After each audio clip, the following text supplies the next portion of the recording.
pessoal, eu sou a Amanda Brandão. Eu sou a Aline Pereira, editora-chefe da Adoro Cinema. E eu quero saber, Aline, você já sonhou em ter um cinema? Lógico, mas só pra mim, assim. Só pra eu poder entrar numa sala de cinema sozinha, sentar no melhor lugar e ficar lá sozinha assistindo os filmes. Imagina que sonho, gente. Que sonho. Todo... Era o meu sonho. Sério, todos... Era o meu sonho. Ah, e era o meu sonho também. Todo cinéfilo já sonhou com esse momento de ter um cinema. E o convidado de hoje é muito especial, porque ele realizou o sonho de todos nós cinéfilos, inclusive essa belezinha aqui que a gente tá gravando nossos episódios especiais do Cinema, o podcast do Adoro Cinema, o Cine Marquise. Ele é o dono aqui desse cinema. Além disso, ele também é fundador do Expocine e atua como consultor nas áreas de exibição, distribuição e produção cinematográfica. A gente tá aqui com ele, Marcelo Lima. Muito obrigada por estar aqui com a gente hoje. Oi, Amanda. Aline, tudo bem?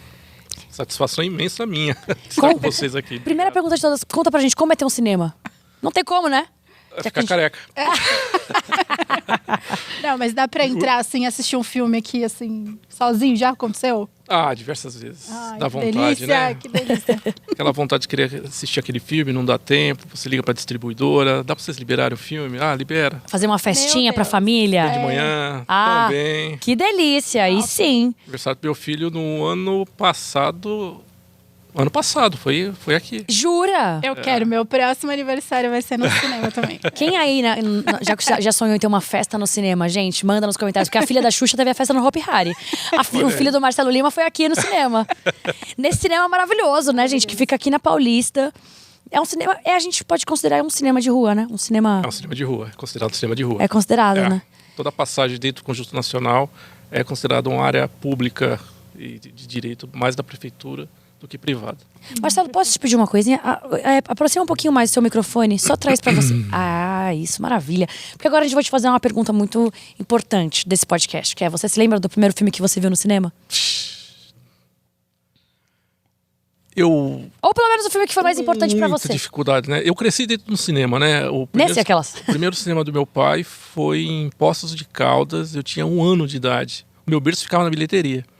Né? Então eu cresci vendo filas. Então a memória mais antiga que eu tenho era 2 filmes, que eu posso dizer, né? 3 na realidade. O primeiro foi Gremlins, né? Uma fila imensa que tinha ali no Cine São Luís de Poços de Caldas. Os Trapalhões e o Reino da Fantasia. E naquela época meu pai passava o filme 1 ano depois que o filme entrava na capital. Né? Sério isso? Tinha uma... Hoje a gente tem janelas, né? Entre cinemas, plataformas de streaming, televisão. Naquela época tinha janelas entre cidades. Que doideira, mas que injustiça também, né? Porque sempre foi muito caro, né? Você operar cinema. E naquela época era película. A película, ela era cara. Né? Então, uma grande produção, um grande lançamento, entrava explodindo de 5 a 10 cinemas pelo Brasil. E aquela cópia, ela andava pelo país durante 2, 3 anos. Para depois, só depois de 5 anos, depois de ter lançado nas principais capitais, entrava na TV aberta. Não tinha nem TV a cabo, nada. Então os filmes duravam mais, né? Não existia VHS, não existia DVD. Então tinha toda essa luta. Então, os filmes que meu pai exibia ali em Poços de Caldas sempre eram filmes com 6 meses, 1 ano depois de terem sido exibidos na capital. Né? E a cópia já vinha toda destruída, né? Riscada. Ah, que judiação. Toda fagulhada, com falha de som. E aí tinha que fazer a recuperação dessas cópias, não? Não se fazia. Não? Quanto mais distante você ficava, Meu pai atendia cinemas do norte, né? Na época que Rondônia, Acre, Roraima ainda eram territórios, não eram nem estado. E às vezes eu viajava com ele, né? Para visitar esses cinemas. E ali era pior, porque ali era a última das janelas, né? Dali ia para Bolívia as cópias, às vezes. E era terrível. Era como a população daquela região enxergava a tela grande. Som ruim, todo picotado. Imagem péssima. Imagem péssima, toda arriscada. Né? Tem muitas histórias assim, né? Nossa, eu não fazia nem ideia disso. Uma mais recente foi o caso, eu não lembro se foi aqui um dos nossos vizinhos, ou Augusto ou Belas Artes. Foi com a Lista de Schindler. O filme foi exibido tantas vezes que ele chegou numa finura que ele não dava mais. Fizeram uma nova cópia para o filme continuar em cartaz. O filme ficou meses em cartaz. E aí, mas aí já não tinha mais a coisa da janela de exibição para outras cidades? Já não Já era nos existia. 90 já? Tinha uma pequena, mas a diferença era de 2, 3 meses, não de anos, às vezes. Hoje em dia, com o digital, já... Hoje é uma realidade. Hoje a gente recebe o filme pela internet. Recebemos no servidor, imputamos no projetor. Tem algumas distribuidoras que ainda preferem o HD, mas a grande maioria esmagadora ou manda por satélite ou manda por internet. É bem mais... Mas ainda existe filme em película sendo rodado em cinema? Então, a gente está numa onda parecida com LP. O LP está começando a ser mais reproduzido. Acompanhei aí a indústria fonográfica, até fábricas de LP estão sendo reabertas, né? Porque todo mundo está querendo voltar àquela nostalgia. A película está acontecendo algo parecido. Tem cinemas que estão querendo instalar mas nem tem mais esse maquinário, por exemplo, aqui no Cine Marquise. Tem? Não tem. Então é difícil encontrar o maquinário para isso, correto? Eu acho que tem uma parte pior, Amanda, do nosso caso. É a legendagem. Entendeu? Nos Estados Unidos, o pessoal está reavivando os maquinários. Os maquinários não são difíceis de serem feitos. É uma tecnologia com patente já vencida, é fácil de se fazer num projetor de cinema. O problema é uma película que você com legenda. Entendi. Né? Aqui no Marquise a gente faz os clássicos do Marquise. A gente tem um catálogo de mais de 10 mil filmes. Mas quando a gente vai verificar qual que tem legenda em português, dá um pouco mais de 1000. Entendi. Entendeu? Então, tem esse fato. Mas os grandes diretores, produtores estão preferindo até filmar em película. Então, já a matriz já está em película, né? Ainda Estou Aqui foi filmado em película. Sim, verdade. Eu lembrei que quando eu fui assistir Oppenheimer, foi também em película. Foi nos Estados Unidos, foi naquele cinema, inclusive, você podia até contar isso, né? Um dos cinemas mais... Um dos melhores cinemas do mundo, assim, um dos poucos com a tecnologia para passar aquele filme da forma como o Christopher Nolan gravou, né? Então, IMAX, né? Foi maravilhoso, assim, foi uma experiência, mas é isso, legal. né? Sem legenda também. Sem legenda, sem legenda. Foi exatamente isso. E hoje a gente tá aqui nesse cinema que é seu. E eu queria saber como nasceu essa ideia, como que você conseguiu realizar esse sonho, na verdade, né? Que já era um sonho antigo seu, né? Olha, sim, não deixa de ser um sonho, né? Ter um próprio cinema, mas também a questão de criar um plano de negócio para sair um pouco da mesmice que é o mercado de cinema em qualquer lugar do mundo, né? O fast food. A gente queria oferecer algo, fazer uma comparação na área gastronômica, é isso, né? Você tem um McDonald's, você tem aqueles restaurantes mais aconchegantes, mais intimistas, e que fosse acessível, logicamente, né? E o cinema aqui, que era o antigo Cinearte, tinha acabado de fechar, havia uma oportunidade interessante de conseguir colocar tudo aquilo que eu prestava como consultor. Né, muda isso, faz aquilo, né, mas é muito bom falar do negócio dos outros e ainda dar palpite, né? Então deixa eu fazer algo para provar que é possível. E aí foi aí que surgiu a ideia de criar o Cine Marquise, né? Haviam várias oportunidades, foi no meio da pandemia, né, vários cinemas fechando, então eu podia até escolher qual lugar eu poderia abrir. Eu fui o mais maluco e escolhi o pior de todos, né? Por que o pior? Na rua? Pior que isso, economicamente falando, o pior aluguel. Tá. O metro quadrado mais caro. Paulista, né? A gente está aqui na Avenida Paulista, em São Paulo, que é... Sim. Né, eu tinha opções muito mais baratas para ir, mas era no interior do Brasil e será que funcionaria? Né? Você lidar com uma população de cidades de 200, 300 mil habitantes. Aqui a gente está lidando com uma cidade de 18 milhões de habitantes. Né? Tudo bem que você se deslocado do outro lado da cidade para vir para um Cine Marquise é uma outra realidade. Então era mais desafiador aqui, né? Por isso que eu falo, é o pior cinema em termos econômicos, né? Mas é o melhor cinema, a melhor opção, um grande ponto. A gente está atualmente na esquina mais famosa da América Latina, né? Que é a Augusta com a Paulista. Isso que eu ia falar, é um ponto muito conhecido, inclusive, entre pessoas fora do Brasil, né? Exatamente, né?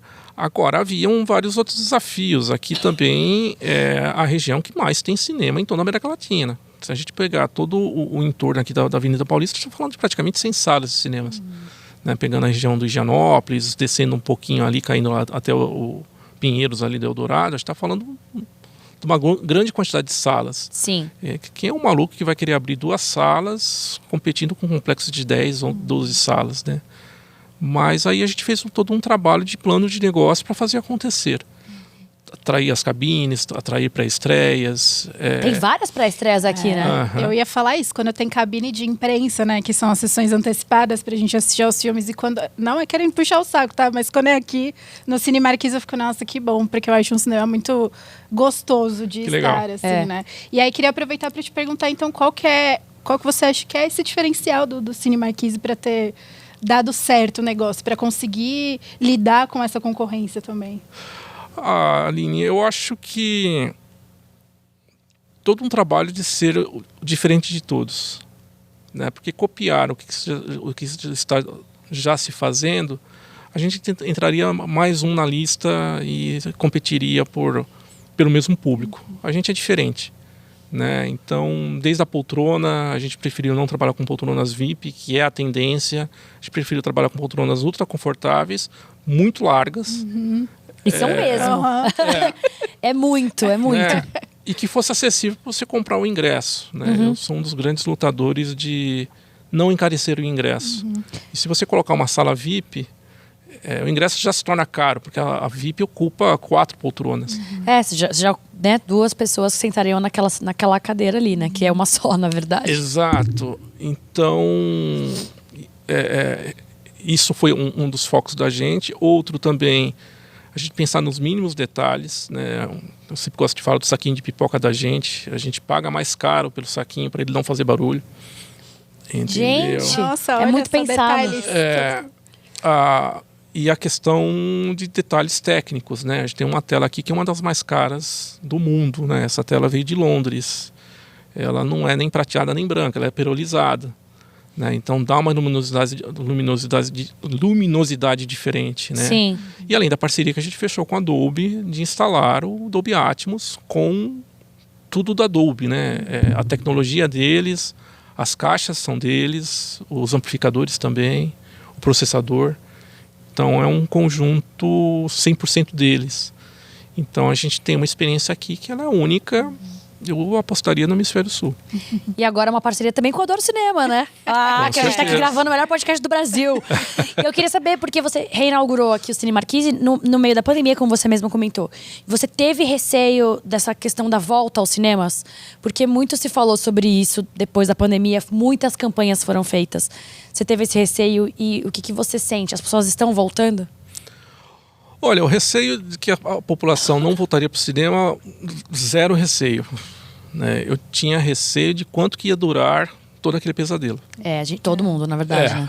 Só pensava no fim. Né? Então, disso eu tinha muita preocupação, né? Hoje todo mundo ainda fala que o streaming está destruindo o cinema. Eu não considero isso. O streaming está destruindo a televisão, né? A TV aberta, a TV a cabo, mas ele é um parceiro nosso. O nosso concorrente de cinema é todas as outras artes que estão aí do lado de fora, né? A gente tem 2, 3 teatros aqui perto, né?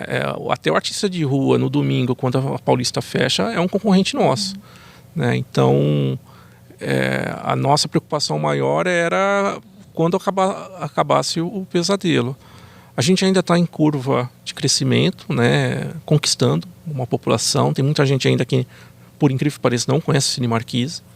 Mas a cada filme que passa, a cada sucesso que passa, mais gente vai conhecendo e a gente vai acumulando essa fidelidade do pessoal assistir filme, né? Então, a gente já tem um público razoavelmente grande que fala, primeiro eu espero a programação do Cine Marquise sair para saber se vai passar no Marquise. Se não passar, eu vou no outro. Né? Então, isso é gratificante. Queria aproveitar e falar justamente sobre a programação, então, né? Sobre essa curadoria. Como é que funciona? Quem é que faz isso? E como é que eu faço para ser uma dessas pessoas? Olha! Bate! Não, gente, aqui é isso. A gente faz negócio ao vivo.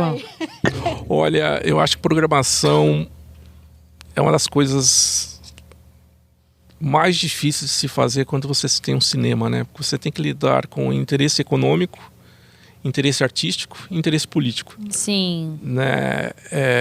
Não é fácil. Essa semana, por exemplo, a gente se fecha a programação às segundas-feiras, né? Porque o ciclo da Cine Semana começa na quinta e termina na quarta. Então a gente verifica o resultado do final de semana para tomar a decisão na segunda-feira. Essa semana, por exemplo, a gente tem um grande lançamento que vai entrar na quinta-feira, e a gente está vindo de vários sucessos se acumulando, né? Entre eles aí eu posso destacar Homem com H e Pecadores. Sim. Como é que eu vou tirar um sucesso desse para colocar outro? Né? E aí começa aquela discussão. Tira, não tira, horário. A gente tem horários nobres e horários que não muito ajudam. Então, ainda mais hoje que a gente abriu com 2 salas, hoje a gente tem 3 salas. Não é algo fácil, né? E a gente soa bastante. Mas eu tenho orgulho da equipe que eu tenho, que monta essa programação e dá um super apoio para a gente conseguir novos títulos aí semana após semana, né? Além dos lançamentos que vem de mercado, como também a gente criou aí os selos do Clássicos do Marquise e também do Corujão. Vocês costumam ouvir o público também? Por exemplo, assim, muita gente está pedindo esse filme, vamos colocar esse filme. Esse termômetro também funciona para vocês? Olha, aqui em São Paulo não muito. Não. Porque São Paulo quem dita a regra as redes sociais, que é o público de certa forma, né? Imprensa, o marketing dos próprios filmes. Exato. Né? A abordagem da distribuidora, do proprietário do filme. E é uma demanda muito grande, né? Porque se você colocar um filme aqui super pequeno, regional, numa única sessão, ele vai dar resultado porque o produtor vai fazer um barulho, vai lá no Marquise e assista. Né? Mas a nossa operação lá de Poços de Caldas, a gente escuta muito. Né? Quase que diariamente escuta o que você quer assistir, o que vai é um trato com o público muito diferente, porque às vezes é uma coisa mais até pessoal do que aqui, porque aqui em São Paulo é tão gigante. Vai ter público para tudo, basicamente. Exato. Né? Exato. A gente já entrou com filmes aqui, com produções super baratas, o produtor sem condição nem de distribuir, ele pediu um horário, tá legal, quer colocar, e a gente coloca até garantia mínima, porque a gente também tem um risco da gente. E no fim explode, a gente até coloca uma sessão extra. Que legal. Dá muito resultado. Que eu queria saber também, se você lembra de algum filme, assim, de algum título que surpreendeu vocês, assim, de nossa, teve uma procura maior do que a gente estava esperando, vamos estender um pouco. Isso é uma coisa que acontece, assim? Diversas vezes. Tem que mudar os planos. Diversas vezes. Agora que está acontecendo. A gente está com Pecadores e Homem com H que... A gente esperava no máximo ficar 3 semanas em cartaz. 2 ótimos filmes, inclusive. Assistam. Então, são coisas surreais que acontecem, né? Ainda Estou Aqui é um caso típico. É um filme que a gente tinha uma expectativa que ia dar um resultado, mas para ele perdurar praticamente 20 semanas em cartaz, nem dos melhores sonhos, né? Eu passei por grandes sucessos toda a minha carreira, né? E 2 são muito marcantes, que é O Rei Leão e Titanic. Titanic, eu trabalhei com o filme 16 semanas. Isso foi há 25 anos atrás, 26? Sim. Não acontecia isso. Eu tinha 16, 17 anos. Eu sempre falei, nunca isso vai acontecer novamente. Mudou, é outra realidade. Ainda Estou Aqui provou que eu quero falar, possível. Ainda Estou Aqui ficou quantas semanas em cartaz? 20. Eu acho que foi 20 semanas, porque 20 ou 21. Estreou em novembro. Aí foi ficando, né? Porque teve o Oscar, aí estenderam um pouco mais depois do Oscar. 20 semanas, gente, são quantos meses isso? Tempo, Nem né? sei fazer essa conta. 4, 8, 12, 16, são 5 meses. É muito tempo. E é aquele momento certo, na hora certa, né? O Titanic, quando a gente sempre relembrava, falava sobre isso, né? O Titanic, quando entrou aqui, tinha acabado de sair os indicados do Oscar, né? Aí deu aquele boom. Não, minto. Tinha acabado de sair o resultado do Globo de Ouro. E aí ficou 2 semanas bombando. E aí depois veio os indicados. Depois dos indicados, passou de 1 bilhão de faturamento. E aí deu aquela agitação. Saiu os vencedores. Então o filme nunca saía. E o filme do Titanic só saiu de cartaz porque ia entrar um outro do Leonardo DiCaprio, todo mundo acreditava. É o Leonardo DiCaprio que tá dando dinheiro. Vamos colocar ele. Bota a cara dele no pôster e vamos lá, né? Que foi o Homem na Máscara de Ferro. Aí todo mundo deu com a cara. Ignorou. Não deu nada. Na semana seguinte todo mundo voltou com Titanic. E bombando. Olha só. Que loucura. Entendeu? Isso há 20 e poucos anos atrás, né? Então Ainda Estou Aqui seguiu todo esse roteiro, né? Principalmente aqui no Marquise. O Marquise aqui foi impressionante. As primeiras semanas espetaculares, né?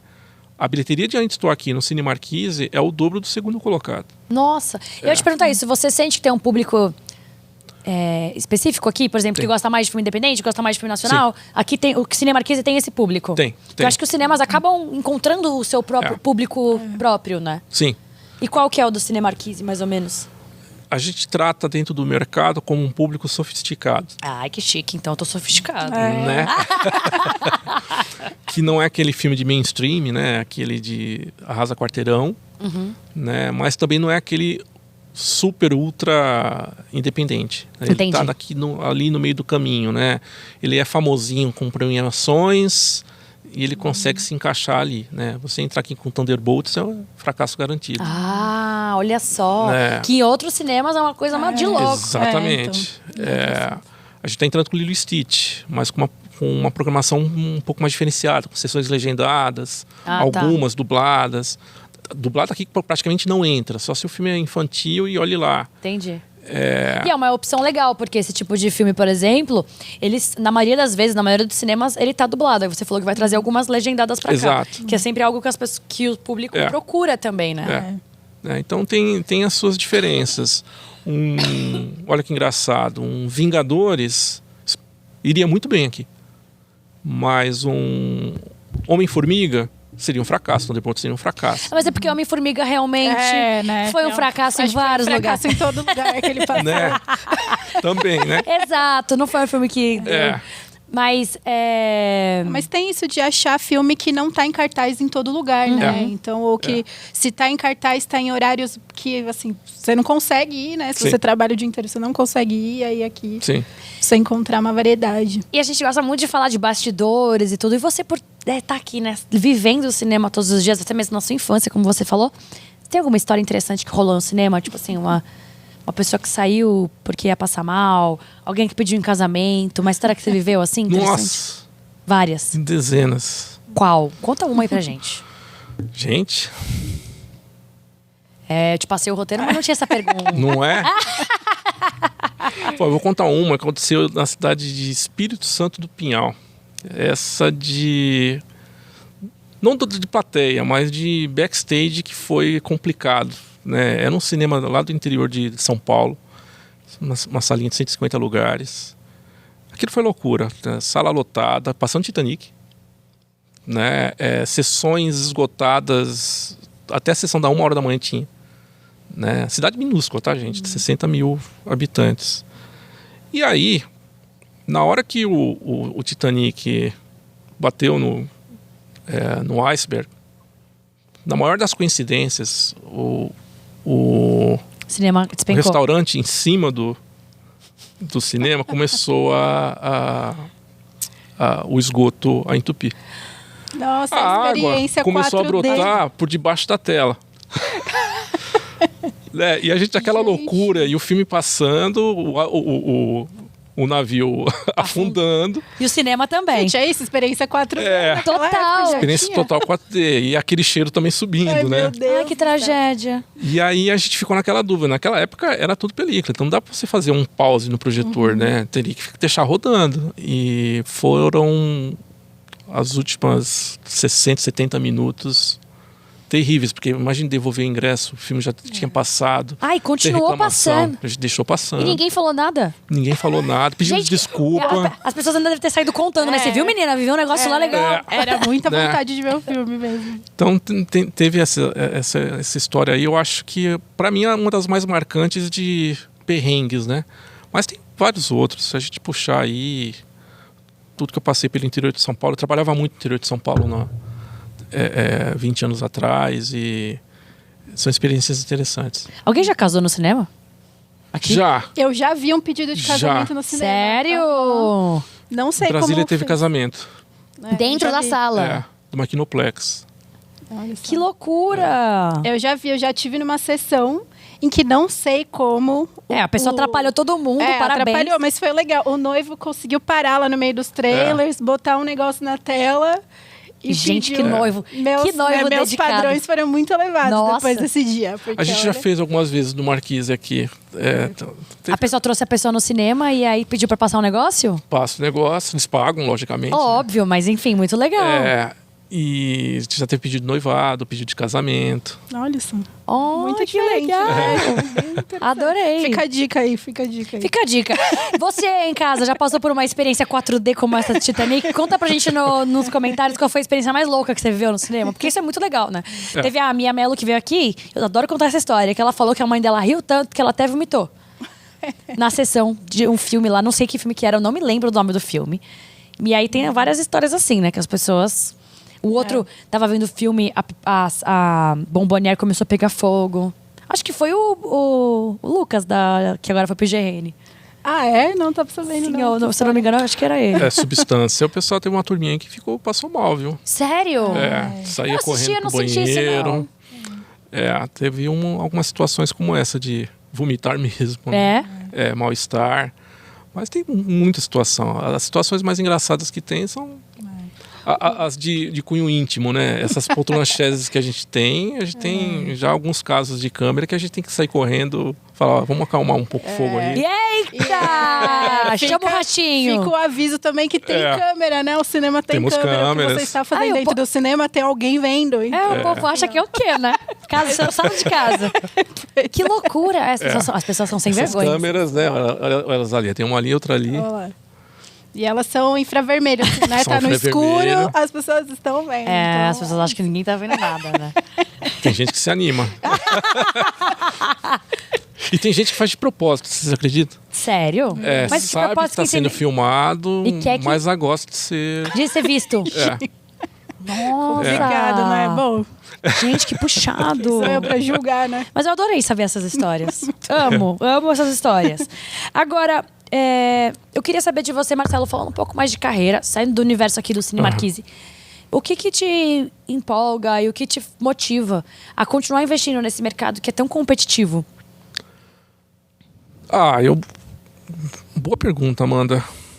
É difícil de dizer, né? Tem um nível de paixão absurdo, né? A gente no mercado fala, né?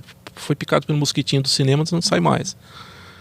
Eu nasci já picado, né? Então já tem uma herança enorme, né? Meu pai começou desde cedo também. Aliás, fazendo um resumo da história do meu pai, saber o quanto que está nas entranhas o cinema da minha veia, né? Meu pai começou como faxineiro de cinema e terminou como um proprietário de uma rede de cinema, né? Então eu cresci nisso. Eu só sei fazer isso, né? Então, o que eu me dediquei desde então é me profissionalizar nessa área para fazer com que ela seja lucrativa e também dê o prazer de você trabalhar nisso, né? A área onde que eu trabalho é uma das áreas mais complicadas de lidar, né? Porque a gente lida com real estate, né? São prédios, não é algo tão abstrato, né? Quando você faz um filme, você só tem uma ideia, né? E depois é só... Eu falo só, né? Parece que eu estou também... diminuindo, mas não é isso. Diminuindo os produtores, não é nada disso, né? Mas os riscos são os mesmos, aliás, né? Mas é um pouco mais puxado. Eu aprendi desse negócio... Eu cresci desse negócio aprendendo, né? Então... tem algo na veia que faz eu empurrar isso e fazer acontecer. Mas não é fácil você aprender se a pessoa está começando do zero. Mas então o seu grande mentor foi o seu pai? Diria que sim. Diria que sim. O maior mentor, né? De entender como a indústria funciona, como a esteira funciona, como são o ciclo das coisas, para evitar cometer erros que ele também cometeu pela inexperiência que ele tinha na época. Estou imaginando que então a idealização da Expo Cine veio justamente dessa vontade de aquecer e de movimentar esse mercado, né? Sim. Eu comecei...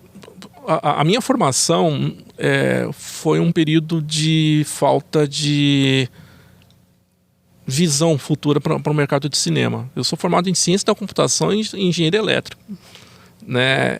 Então fiquei um tempinho, de 5 a 8 anos, abandonei o mercado de cinema, falando, não, vou seguir outra área, cinema não dá certo. E no fim voltei e aí eu juntei o útil ao agradável, ser consultor na área de tecnologia para cinemas. Então foi aí que começaram a surgir vários pedidos para eu montar pontes entre fornecedores, exibidores, distribuidores, produtores. E aí, por osmose, a Expocine surgiu. Né? Literalmente, eu consigo trazer todos os agentes aqui e vocês se negociam entre vocês. Né? E deu certo. Né? A Expocine aí já está na sua 12ª edição. Uau. A Expocine, inclusive, veio antes daqui, né? Bem antes. Bem antes, Bem né? antes, é. Como que você acredita que a Expocine contribui para o mercado brasileiro de cinema? Uma profissionalização que jamais existia antes da Expocine. Né? Trabalhar com cinema, em sua grande maioria, é muito artesanal e familiar. Isso para o mundo todo, tá? A profissionalização disso começou ali no final dos anos 80 e 90, mas poucas empresas ainda se dedicavam a isso. Né? É um mercado difícil, né? É um mercado arriscado.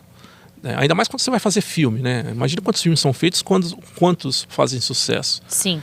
Então, era muito disso. Então, imagina que há 20 anos atrás, 15 anos atrás, né?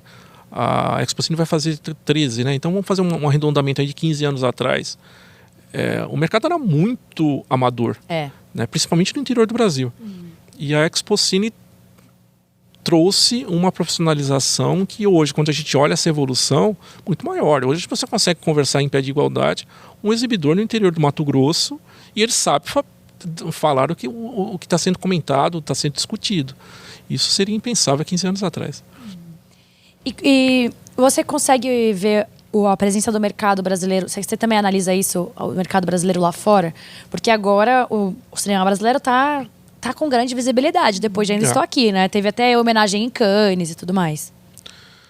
Então, o mercado mundial de tanto produção e exibição está se internacionalizando mais, né? Até um pouquinho antes da pandemia, a gente era ainda muito que dependente do mercado norte-americano, né? Coisas de 90%. Esse percentual de participação no mercado norte-americano está caindo ano após ano, né? E aí estão surgindo países importantes, né? Nesses mercados, né? Com destaque aí para a China, Coreia do Sul, né? E aí agora estão aparecendo novos, entre eles o Brasil. Né? O Brasil tem um poder imenso aí de internacionalizar. Quando a gente fala de audiovisual como um todo, dá até pra gente falar das plataformas de streaming, né? Sim. O sucesso do Ainda Estou Aqui estava em paralelo com o sucesso do Senna.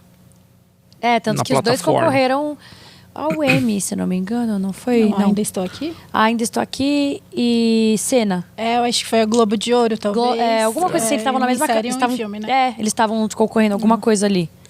Então, e aí você olha também os orçamentos das plataformas, o quanto que eles estão liberando para produzir projetos para eles e o quanto está sendo liberado também recursos para se fazer uma longa-metragem, algo bem interessante, né?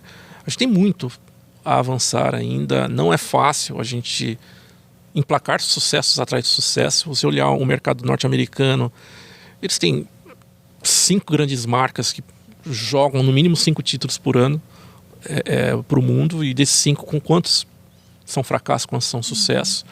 Isso que as pessoas não veem também, né?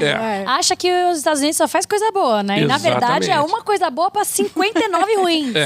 Aposta, né? Aposta e aí vê o que vai pegar. Exato. Eu tenho uma curiosidade que pouca gente sabe, mas cada estúdio de Hollywood, cada um deles, são 5 hoje, né? Depois das fusões e tudo mais, eles recebem uma média de 5.000 projetos por dia. Meu Deus. Entendeu?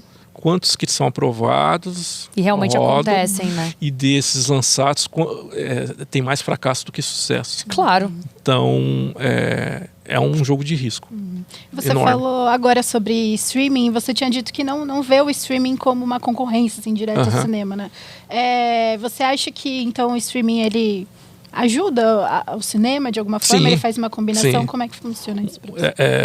O streaming ajuda o cinema ajuda o streaming. Os melhores picos de assinatura das plataformas de streaming é quando entra um filme que foi passado no cinema. Né? Que foi sucesso. E principalmente que foi sucesso no cinema. Foi sucesso no cinema. Porque não adianta nada entrar um filme lá no streaming que ninguém ligou no cinema. Eles não podem negar isso. Né? E quando aparece alguma declaração de alguma plataforma que não, o cinema está acabando, é recalque. Né?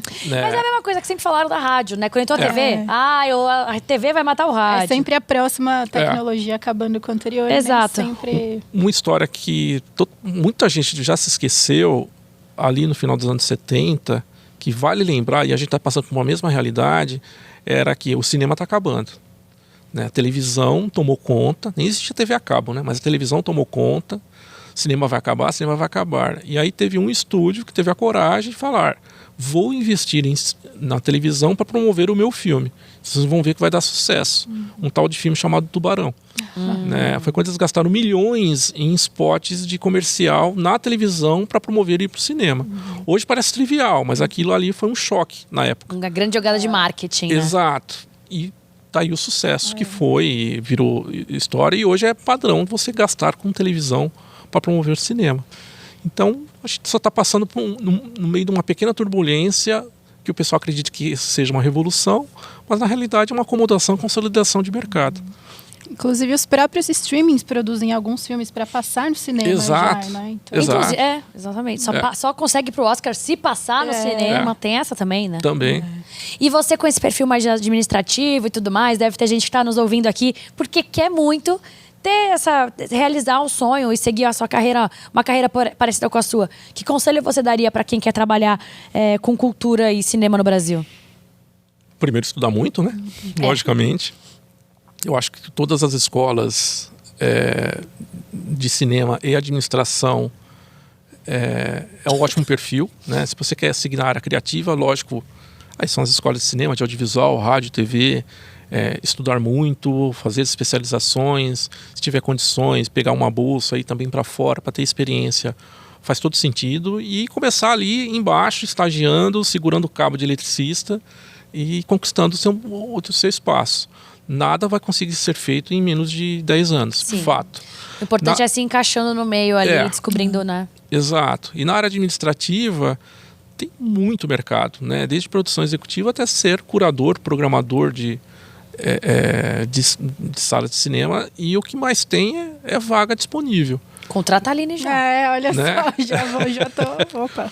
E a questão é a pessoa ter a paciência de entender o mercado para conquistar o mercado. E a geração atual tem essa pressa, e ela acha que é muito lenta. Mas entender de cinema não é algo rápido de se aprender, né? É um período aí de maturação de no mínimo 5 anos. Né? E aí o pessoal fica um pouco irritado, né? Tem outros mercados aí, jurídico, não só econômico. Isso. Não, acho que hoje todo mundo quer tudo para ontem. E falando sobre isso, a gente viu recentemente uma paralisação lá dos roteiristas por conta de inteligência artificial. O que você acha que são os próximos temas urgentes de discutir dentro da indústria do cinema? Nossa, Aline, pergunta profunda. O mercado de cinema está em uma crise existencial por todas essas realidades, né? Tanto com IA, com plataforma de streaming. A gente passou por uma pandemia e por uma greve. Então tudo hoje, o desejo de qualquer profissional que esteja no mercado é estabilidade, né? Deixa o mercado estabilizar para a gente pensar o nosso próximo passo. Quando a gente vai para Cannes, por exemplo, ou até para CinemaCon, olhar, os fornecedores, né, eles até evitam de apresentar lançamentos para saber como que vai ser a consolidação de mercado. Está todo mundo ainda numa situação de precisamos pagar as dívidas da pandemia e as dívidas da greve. Né? A greve que gerou um efeito em cadeia surreal. Que porque ela veio muito perto também da pandemia, né? Foi muito... Exato. Só vai se estabilizar a expectativa em 2027. Né? A gente está num período agora de mercado internacional muito bom, começando agora em maio de 2025 até final de julho. Né? Mas ainda há alguns solavancos aí por falta de produto. Você tem que colocar um monte de produto de pequena a média que não dá resultado. Né? A gente tem uma estabilidade que a gente tinha lá pré-pandemia, ainda tem uma caminhada aí de 2 anos. Porque foi aquilo, na pandemia, estúdios e cinemas fecharam. Né? Na greve, os estúdios fecharam, mas os cinemas continuaram abertos. Então começou a faltar produto. Né? Aquela questão, a gente estava com o supermercado aberto, mas a produção de café parou. Sim. Né? Então estava ali, caíram a bilheteria, né? Caíram as vendas de café. Caiu a venda de café porque não tem café na praça. E aí caíram as vendas de bilheteria. Caiu porque não tem filme. Né? As coisas estão melhorando, né? Cannes, eu nunca vi uma curadoria tão boa, com produtos de qualidades que eles vão ser desembocados aí no segundo semestre. Né? Hollywood também está com uma quantidade grande. Eu fui para a CinemaCon esse ano, o que eles têm de projetos para 26, 27 é surreal. Sim. Se compara a 19. Mas 25 ainda é um ano de precaução. 19 foi bombástico, né? Foi. Parece que foi uma despedida, juro. A sensação é assim, gente, estamos nos despedindo. 2020 veio aí, né? Tipo, veio, né? E veio. É muito louco lembrar de 2019, porque teve muita coisa. Rei Leão, aquele live action, foi, nossa, um auge, foi um negócio muito louco. Você sabe que 19 não foi tão bom quanto 18 em relação à quantidade de filmes. A sorte que 19 teve 3 títulos que explodiram, né? Foi Rei Leão, Vingadores e Capitão Marvel. Né? Aí deu aquela noção, nossa, mas 18 teve uma curadoria melhor. E agora a gente tem que encaminhar para o final, já que a gente está falando de filmes. É a pergunta difícil que vem pro Marcelo, que eu faço para todo mundo e você não ia ser diferente, não ia escapar dessa. Tem algum filme que todo mundo ama e você detesta? Né? Muita gente já falou coisas aqui, tá? Não tenha medo. Sem medo, sem medo. Não tenha medo que assim, as pessoas já foram canceladas aqui. Você vai ser... Não vai ser cancelado. Ninguém é. Pois é. E olha que eu programo bastante deles, que eu sei que dá resultado econômico, né? Mas os filmes do Kubrick... Não te pegam. Não me pegam. Né? Respeito bastante a filmografia dele. Os resultados, todo título que a gente coloca dá um resultado enorme. Mas não é uma filmografia que me... Brilha os olhos. 2001, Laranja Mecânica. Nossa, 2001. Não te pega. Não pega. Tô com você, porque Laranja Mecânica eu gosto. Agora, 2001 foi difícil. Quer dizer, foi difícil não, foi impossível, porque eu não consegui terminar. É o que mais me acende, né? Sério? Acho que pela minha formação de ciência da computação, gosto, né? Do HAL ali, da questão da inteligência artificial naquela época, como eles imaginavam. Mas não é uma filmografia que eu quero ver e rever. Eu assisto uma vez e mas os cinéfilos me perdoem. Tudo bem, todo mundo... Aqui a gente tem essa liberdade, por isso que o nome do podcast é Odeio Cinema. Aqui a gente tem liberdade de falar o que a gente quiser. Exato. Temos que encerrar o nosso episódio, Marcelo. Imagina. Queria agradecer demais você, queria agradecer a Aline pela parceria. Foi muito legal saber, entender um pouco mais das engrenagens aí por trás dos cinemas e tudo mais. Queria deixar você livre para falar para as pessoas sobre os nossos próximos projetos, para acompanharem aí os seus projetos próximos. A gente também está seguindo no nosso mercado, né? A gente quer se consolidar. A Cinemarquise tem muito para crescer ainda nos próximos anos. A gente tem novidades aí para apresentar nos próximos, não diria para os próximos meses, mas também alguma coisa nos próximos 2 anos, que a gente quer crescer, né? Tanto em público, tanto também como presença. E a gente está super feliz com o sucesso da Expo Cine, o quanto que ela cresce. Tem esse ano ainda, né? Tem esse ano. Maravilha. 30 de setembro a 3 de outubro. Todos convidados. Credenciamento começa no final de julho. E para quem quiser entrar no mercado de trabalho de cinema, a Expo Cine é a melhor opção para fazer contatos. Nossa, é um lugar ótimo mesmo, verdade. Tá todo mundo lá. Pois é. Então, eu tô super feliz com o que a gente conquistou, e para quem acreditava que não estaria nesse mercado hoje por causa de uma pandemia, e ter alcançado o que alcançou agora, após 5 anos, a gente só tem agora que se consolidar mais e crescer mais. Muito bom, maravilha. Marcelo, muito obrigada mais uma vez. Aline, muito obrigada. Onde as pessoas te encontram? Que papo maravilhoso. Muito legal, né? Bom, como editora-chefe do Adoro Cinema, o nosso objetivo primordial é levar as pessoas ao cinema, né? Para isso que a gente trabalha. E para apresentar para as pessoas o máximo de opções possível, porque é impossível não gostar de cinema, né? Alguma coisa tá pra você. Alguma coisa tenho pra você, então eu fico muito, muito feliz com essa conversa. E é isso, continuem acompanhando a gente no site, nas redes sociais. O meu Instagram é @AlinePera, eu publico algumas entrevistas bem legais que a gente tem feito lá no Adoro, com alguns grandes talentos, com alguns filmes que estão entrando em cartaz agora. Então é isso, continuem acompanhando. Muito obrigada mais uma vez. O papo foi maravilhoso, não é, gente? E tem vários papos maravilhosos que rolam aqui no Odeio Cinema. Toda quinta-feira tem episódio novo. A gente tem aí ainda mais episódios do especial de 25 anos do Adoro Cinema. Então não deixem de acompanhar. Faz assim, se inscreve no canal do YouTube do Adoro Cinema ou ativa o sininho aí da sua plataforma de áudio favorita para não perder nenhum episódio. A gente fica por aqui. Beijos e até a próxima. Tchau! Tchau, tchau.